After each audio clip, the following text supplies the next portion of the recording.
Il est 7h03. Et puis ben je vous explique ce que je suis parti faire un peu plus tard dans l'aventure.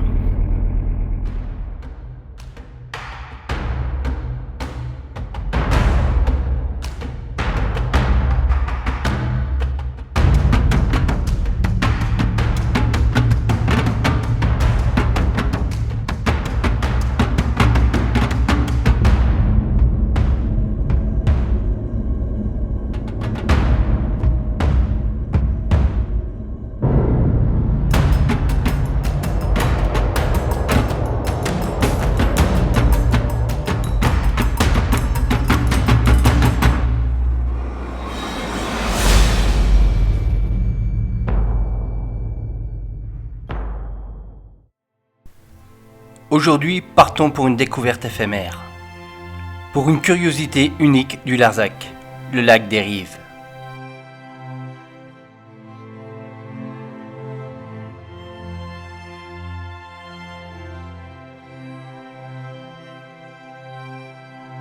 On est sur le Larzac méridional, la zone qui est encore dans l'Hérault, à 750 mètres d'altitude à peu près.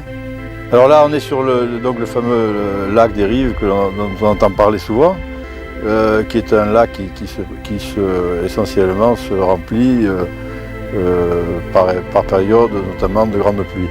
Ici, il tombe 1 mètre d'eau par an, 1000 mm par an, mais réparti de façon irrégulière, beaucoup plus à l'automne. Mais ça peut arriver jusqu'à 1500 mm dans l'année, et c'est à ce moment-là qu'apparaît ce phénomène. Et on a remarqué que chaque fois qu'il s'est rempli, 1 ou 2 mois avant, il était tombé jusqu'à 500 mm d'eau. Écoutez, moi j'ai plus de 65 ans, je l'ai peut-être vu 10 fois dans ma vie. La légende, je vous dis, c'est ça, en fait, il apparaît de façon irrégulière, de façon mystérieuse, tout d'un coup, un matin, on s'aperçoit que le lac est là. Bon, alors...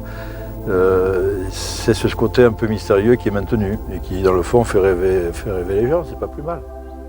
Il faut dire que cette curiosité éphémère attire beaucoup de monde. Dès que le lac se remplit, avec le bouche à oreille, comme ici en 1996, des bouchons se sont même formés.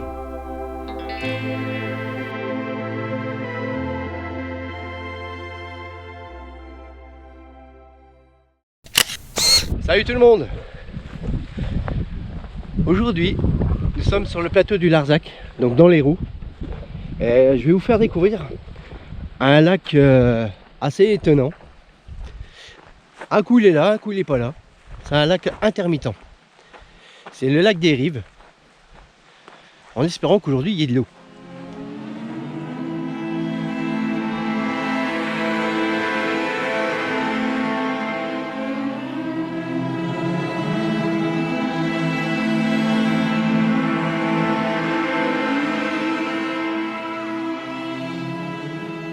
Donc là j'ai quitté les Vosges, comme vous avez pu vous en rendre compte avec les vidéos qui sont passées avant que je vous dise qu'est-ce que je suis venu foutre ici.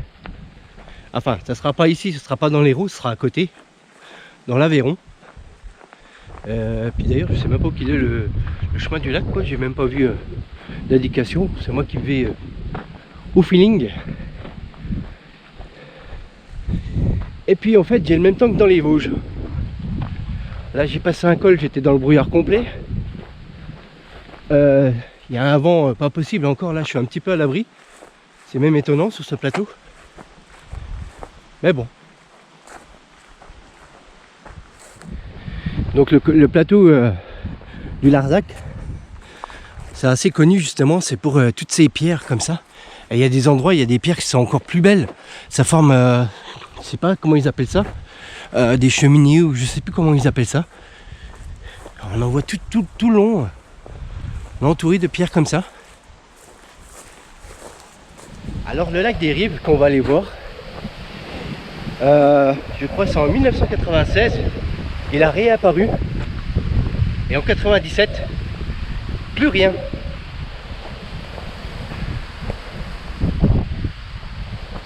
Et là il est réapparu. Je crois en 2014 et après plus rien, et là il est réapparu en 2023 Et là nous sommes en 2024. Je sais pas si il est là. Voyez, c'est que des pierres comme ça, des rochers. C'est sublime.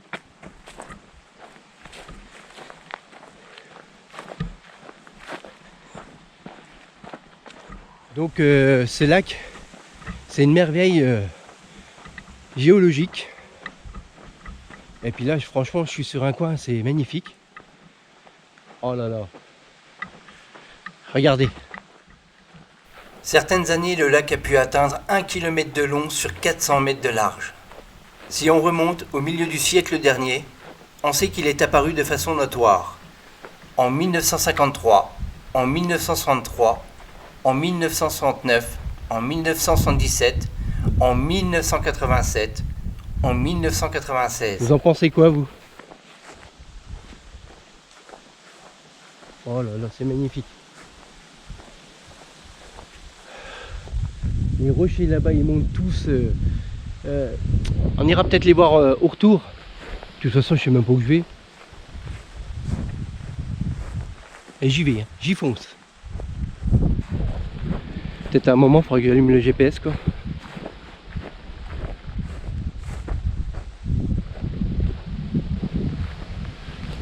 Ça va peut-être bien.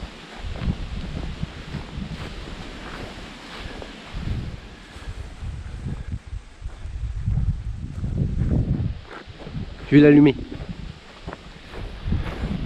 Bon, le GPS, il me dit que c'est dans les coins là. Et puis là, il me dit que je suis arrivé.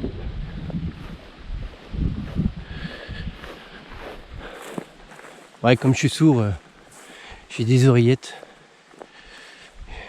Et puis il arrête pas que de me répéter que je suis arrivé, quoi, le con là. C'est beau, hein.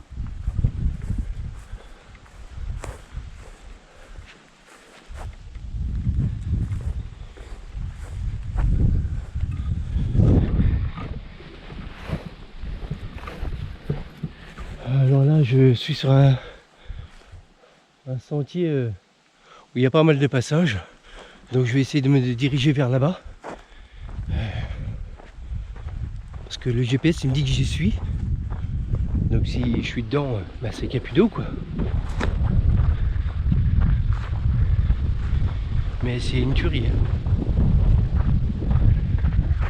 J'espère que le vent vous dérange pas de trop. Là, il souffle encore moins fort que ce matin, ça va. Parce que ce matin où j'ai dormi,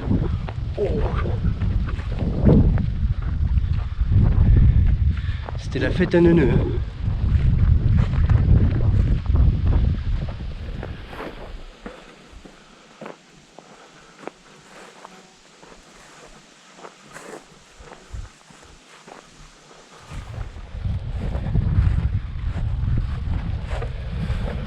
Là on voit que ça a été foulé.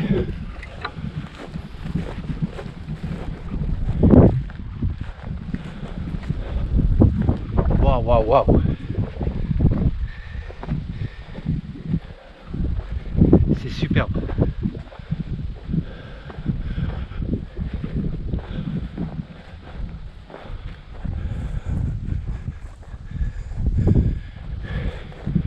Donc là, on descend. Donc, est-ce que c'est ici? Et que j'ai pas de bol?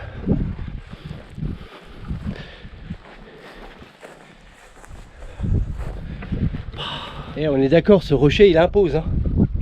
Wow. C'est superbe.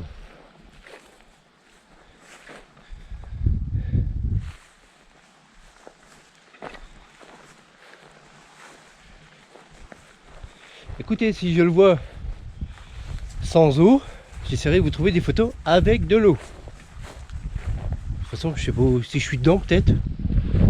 Je sais pas du tout.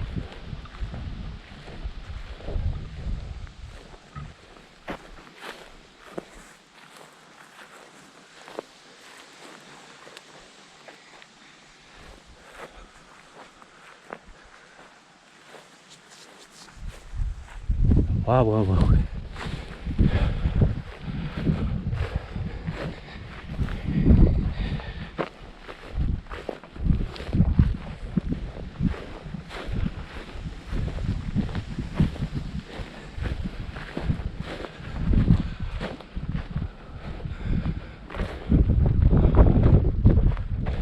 Je continue à avancer au milieu des rochers.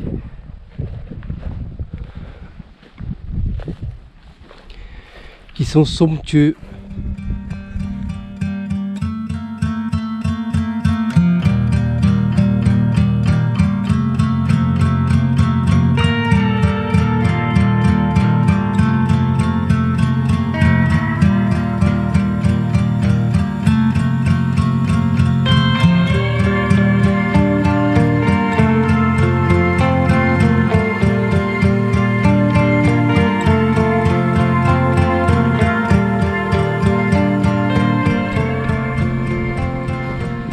On voit des cavités là.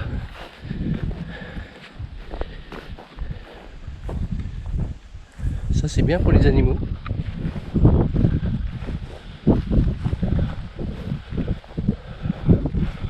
Je vais aller voir ce creux là. Parce que si c'est une merveille géologique, peut-être que l'eau vient de là-dedans.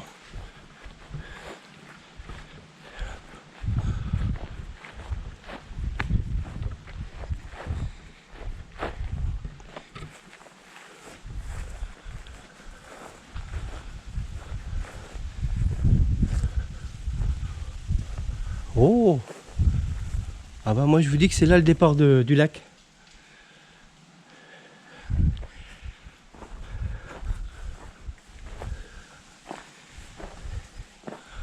Waouh! Regardez ça!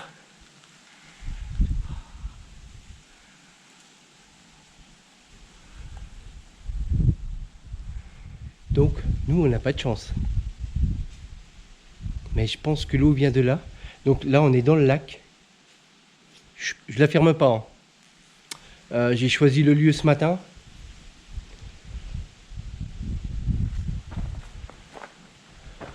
C'est fascinant.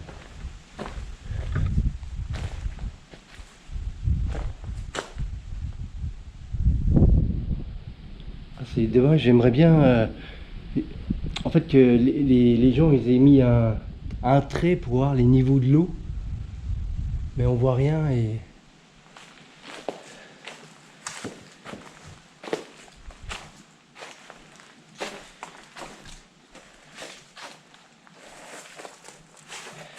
On est sous cette arche.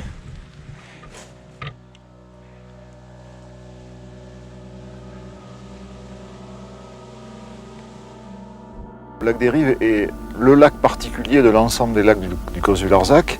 Il y a plusieurs types de lacs. Ce lac est très spécifique, mais c'est vrai que cette année, ce n'est pas un événement majeur. Normalement, les rochers qui sont autour de nous sont quasiment submergés en période de crue maximum. On peut atteindre 12 hectares de surface noyée pour des profondeurs qui vont jusqu'à une quinzaine de mètres très facilement. Le lac des Rives, tout le monde dit, le mot qu'on utilise ici, c'est le lac des Rives est sorti. Comme si le lac sortait de dessous la terre, comme s'il y avait une nappe phréatique ou des grottes qui se remplissaient. Et puis comme il y a un trop-plein, pouf, ça sort comme un puits artésien. La réalité aujourd'hui, on le sait depuis les études du professeur Ambert, on prouvait le contraire. On est tout simplement dans une vaste cuvette, une très vaste dépression de plusieurs dizaines d'hectares, qui est entièrement colmatée par un mélange assez subtil, d'une part de la décomposition de la roche qui est autour de nous, qui s'appelle la dolomie, qui donne un sable extrêmement fin qu'on appelle le grésou, et d'autre part les argiles qui sont tout autour de la position où nous sommes. Il y a des grands champs argileux. Le mélange de cette argile et de ce sable dolomitique, le grésou, forme une matière étanche qui, au cours des temps, a étanchifié en fait une vaste dépression. Et tous les écoulements qui sont en surface sur la Causse du Larzac, sur la partie méridionale du Causse du Larzac, tous ces écoulements viennent par gravité remplir petit à petit la cuvette dans laquelle nous sommes. Donc à proprement parler, le lac ne sort pas, il apparaît parce qu'il y a une pluviométrie très importante, et il va disparaître pour l'essentiel par des phénomènes d'évaporation et bien sûr le vent qui est toujours présent sur le Larzac qui favorise l'évaporation. Bon, le vent est de plus en plus fort. Malheureusement, il n'y aura pas d'eau cette fois-ci. Après, il faut dire que quand l'eau monte avec les fortes pluies, hein, c'est par l'infiltration et tout le bazar. Je pense que le coin là-bas, ça aide sûrement à le vider ou je sais rien. Je sais pas trop à quoi il sert le coin là-bas qu'on a vu. Il faut dire qu'en fait, une fois que le lac est plein, Et il peut rester que 2 jours en fait. Il reste 2 jours à tout casser s'il pleut pas après. Il reste 2 jours parce que il disparaît, il s'infiltre dans les failles sous terre. Les petites parties où il y a du sable, ça facilite l'infiltration. Ah, le vent là, il est chiant. Et puis il y a aussi l'évaporation. Faut pas oublier, on est dans le sud de la France et quand il fait chaud, il fait chaud. Donc on est vraiment, je dirais, dans une grande flaque d'eau. Ça fait peut-être partir mystère, mais je dirais que sur le plan scientifique, on y trouve au moins une validité.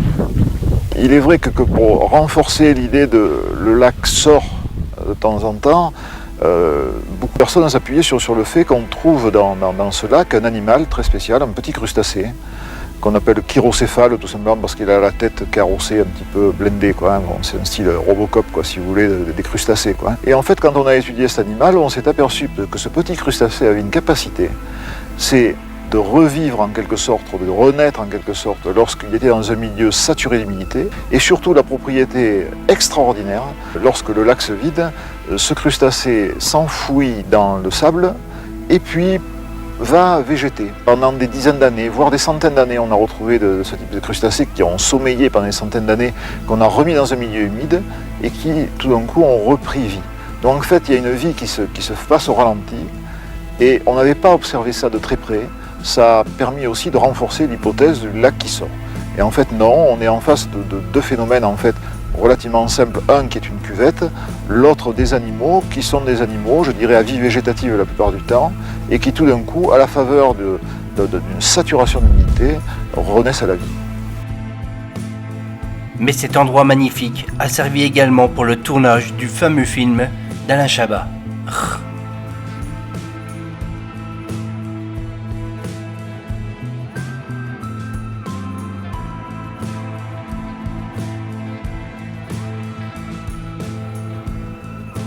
Ainsi que pour le clip de Julien Doré, Nous.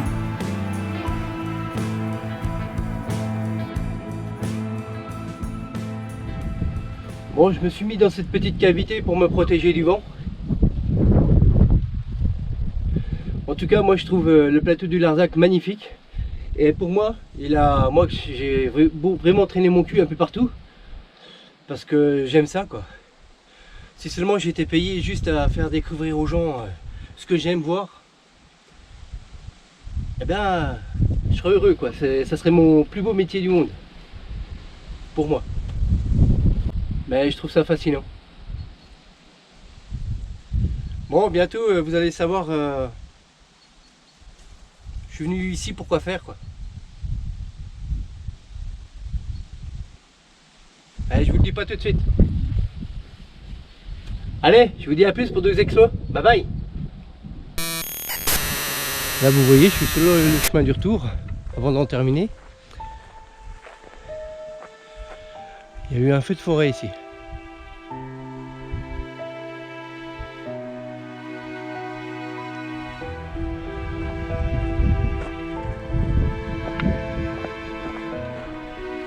Ça a dû être puissant.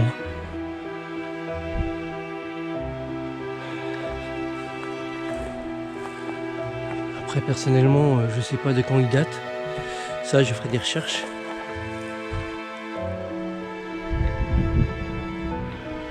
Et ça doit être horrible, quoi. Ça me fait penser au feu de forêt qu'il y a eu chez nous.